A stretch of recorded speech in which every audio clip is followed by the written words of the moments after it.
market share to 0%. I can't imagine any policymaker thinking that that's a good idea. That whatever policy we implemented caused America to lose one of the largest markets in the world to 0%. They can't be trusted with the global supply chain. They're always looking for an edge. You know, they ripped off our country for years. What's striking is how little China has had to do. Europe tripped itself up. The Dutch shot themselves in the foot. Trump rattled his own markets. And European automakers are already panicking. Beijing's smartest move right now is simply to wait, because Western missteps are accelerating de-dollarization and building the multipolar world for them. When you take action without really thinking things through, bad repercussions can be a blowback.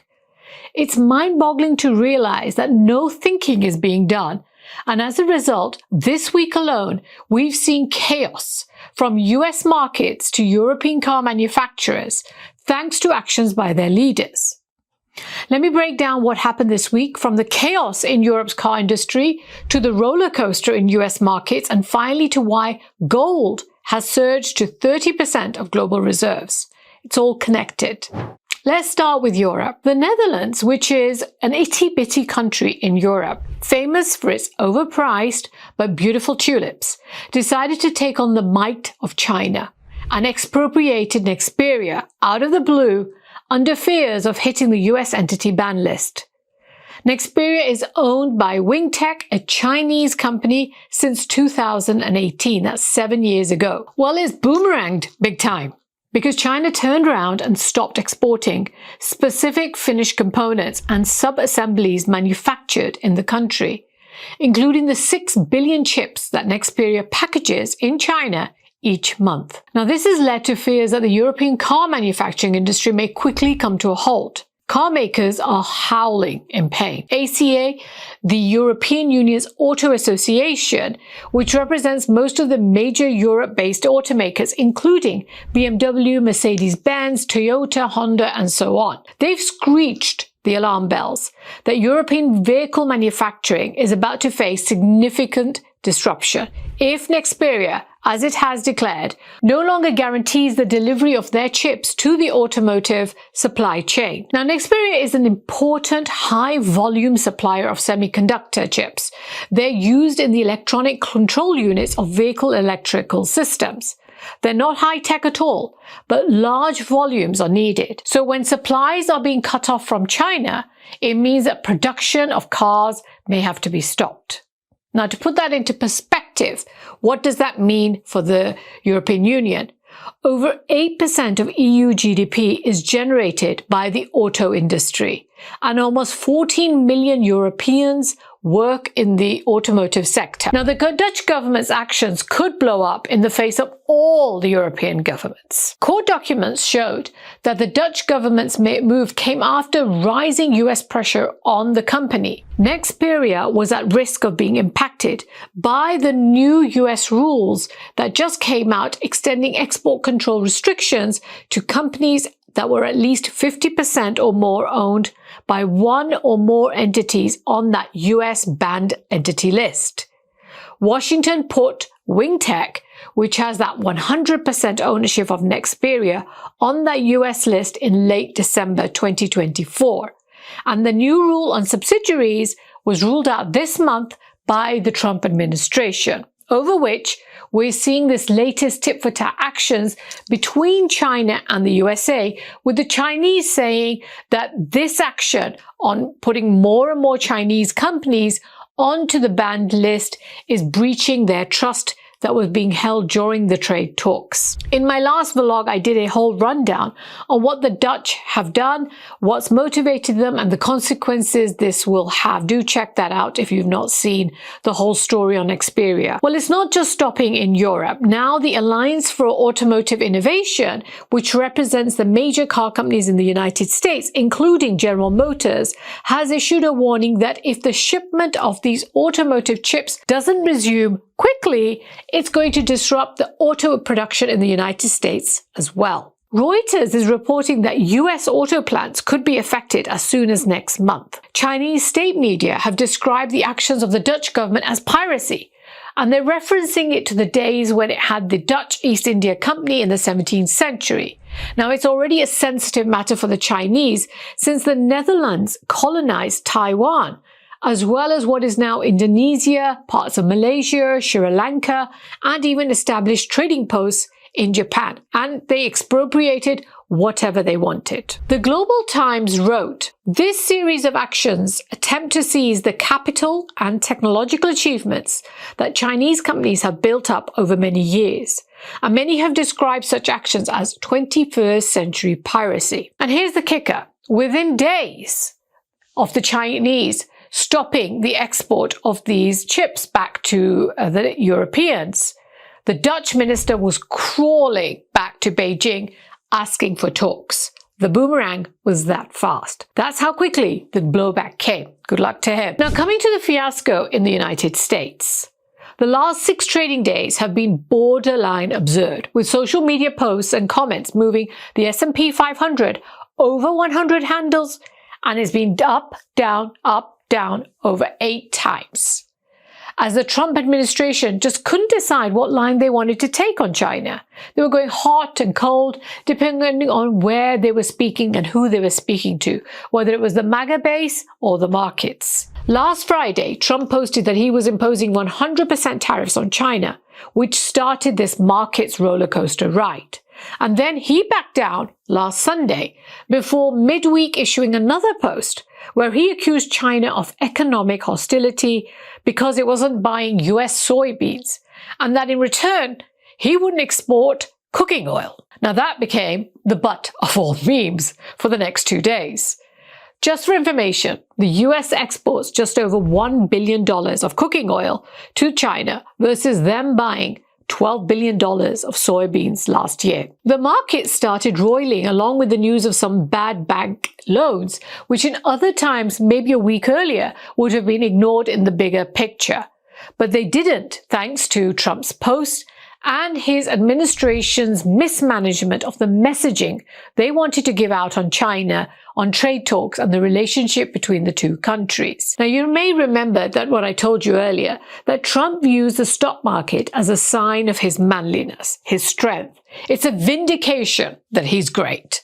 So Friday, just a day or so ago, he went on Fox News and he admitted what everyone else knew all along, that 100% tariffs are not sustainable. It's not sustainable, but that's what the number is. It's probably not, it could stand. The president said the United States is going to do fine with China. And he admitted that the extra 100% charge on goods from China that he threatened to introduce at the start of November the 1st, wasn't sustainable. But he also added that Beijing had forced him into that position and that the levies could stand potentially. Now, China has ripped us off from day one, Trump said during his interview, and he made an interesting remark. We have a very strong adversary, and they only respect strength. And we have a very strong adversary, and they only respect strength. So, of course, this is what is called TACO again from Trump's side.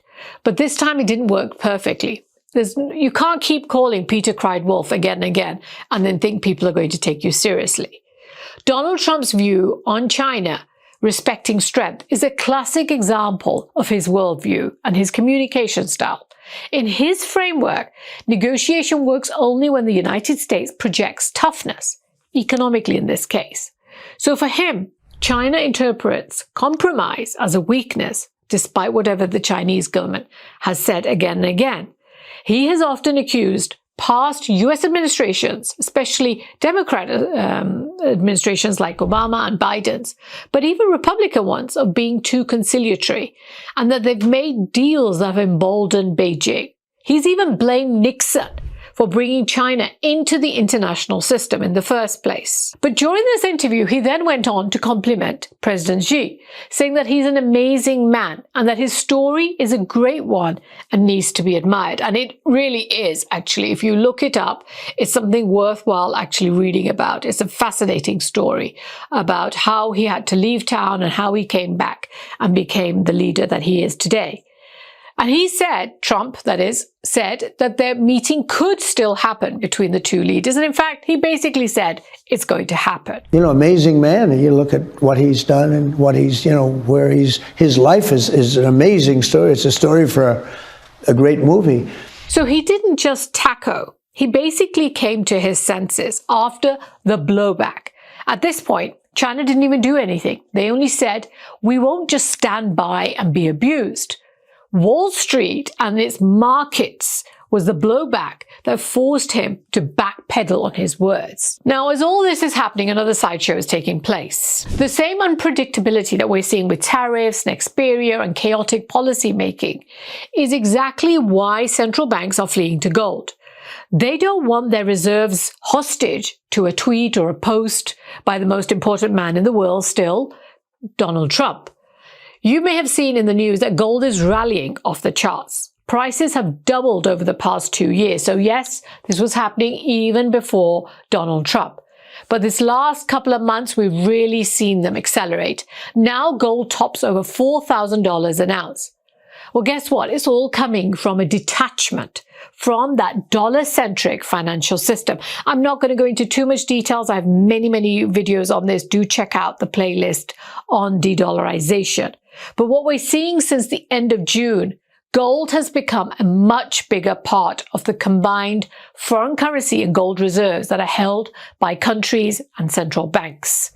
The Deutsche Bank have done a research by the analyst Michael Zhu, who put out a note that gold now makes up about 30% of global foreign exchange reserves. Look at the chart and you can see the yellow line rising. This is up from 24% at the end of June. Now, in the same period, and look at the blue line on the chart, it shows how the dollar's share has slipped from 43% to 40%. This is in a month. That's crazy. Now remember, back in the year 2000, the dollar accounted for over 70% of global reserves, and today we're saying it's around 40%. Gold's rise to 30% takes us back to the 1970s, when trust in the United States leadership was shattered due to its engagement in the Vietnam War and stagflation. And now the pattern's repeating. The uncertainty that we're seeing in Washington is pushing the world back into hard assets. Now, as the price of gold increases, it's natural to see gold becoming a larger part of the reserves. Gold prices have gone up around 61% in 2025 alone. However, remember, it's not just the prices. Quantity of gold held has also gone up. In just 7 years, gold's share of central bank reserves has nearly tripled, and it's reestablished it as one of the world's most important reserve assets. This points out how precarious is the dollar's position in the world. Unfortunately, US policymakers are going around the wrong way to make it more important. They're threatening and sanctioning. That's not going to stop people or nations from moving away from the dollar.